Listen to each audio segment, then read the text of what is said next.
नमस्कार, आदाब, सत श्री अकाल, जय भीम, जोहार। मेरा नाम है नवीन कुमार। राज्यसभा की सदस्यता जाने के बाद सुब्रमण्यम स्वामी का सरकारी बंगला जब से मोदी सरकार ने खाली कराया है, तब से वो प्रधानमंत्री को लेकर और आक्रामक हो गए हैं। लेकिन वो अपनी आक्रामकता में इस हद तक चले जाएंगे, किसी ने नहीं सोचा था।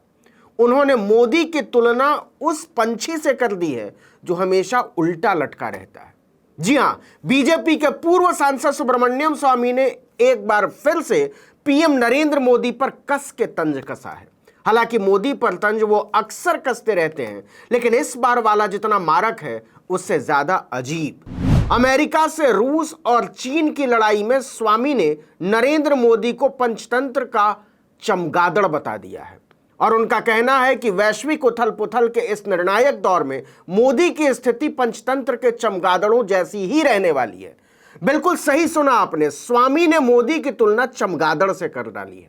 उन्होंने अपनी पोस्ट में लिखा कि चीन में पोलित ब्यूरो ग्रुप के सामने शी जिनपिंग की स्थिति खराब है, वो बेबस नजर आ रहे हैं क्योंकि यह समूह फिर से अमेरिका के साथ अपने संबंध सुधारने की वकालत कर रहा है। उधर यूक्रेन के साथ युद्ध में रूस की स्थिति लगातार कमजोर पड़ती जा रही है। लेकिन टीवी के विश्व गुरु मोदी इन दोनों मोर्चों पर कहां नजर आ रहे हैं, उनकी स्थिति क्या है, वो क्या कर रहे हैं? दरअसल मोदी दोनों ही मोर्चों पर हार गए हैं। स्वामी का कहना है कि अमेरिका संयुक्त राष्ट्र सुरक्षा परिषद में रूस की बजाय जापान को लाने की तैयारियों में जुटा हुआ है। जाहिर सी बात है, यह भारत को पीछे धकेल कर किया जाएगा। ऐसे में मोदी न घर के रहे न घाट के, यानी इनकी हालत पेड़ से लटके चमगादड़ की है। सुब्रमण्यम स्वामी के मोदी पर इस हमले के पीछे की सबसे बड़ी वजह है चीनी राष्ट्रपति शी जिनपिंग का अपने ही देश में कमजोर पड़ना। उनके बारे में तरह तरह की अफवाहें फैल रही हैं या कहिए फैलाई जा रही हैं। मीडिया का एक हिस्सा यह भी दावा कर रहा है कि वो फिलहाल नजरबंद हैं, हालांकि यह झूठ निकला। इसे और विस्तार से देखें तो वैश्विक मोर्चे पर चीन ही रूस की सबसे बड़ी ताकत था, लेकिन पुतिन का दांव उल्टा पड़ता जा रहा है। जिस तरह से वो यूक्रेन में युद्ध हार रहे हैं, उससे उनकी स्थिति भी अपने घर में नाजुक हो गई है। अब देखिए कि भारत इस लड़ाई में लगातार तटस्थ रवैया अपना रहा था, यानी अगर मोदी अमेरिका के साथ थे तो पुतिन का विरोध भी नहीं कर रहे थे। इसी पर चुटकी लेते हुए स्वामी ने दलील दी है कि पुतिन और शी जिनपिंग के पतन के बाद मोदी की स्थिति पंचतंत्र की कहानी के चमगादड़ की तरह हो गई। अब जरा समझिए कि पंचतंत्र की कहानी में चमगादड़ होने का मतलब क्या होता है, और सुब्रमण्यम स्वामी चीन, रूस और अमेरिका के संदर्भ में मोदी की तुलना पंचतंत्र के चमगादड़ से क्यों कर रहे हैं। कहानी के अनुसार जब जानवरों और पंछियों के बीच लड़ाई होती है तो चमगादड़ आखिर तक दोनों पर नजर रखता है। वो अपने आप को बहुत होशियार समझता है, मन ही मन सोचता रहता है कि जो भी गुट जीतेगा वो उसी में शामिल हो जाएगा।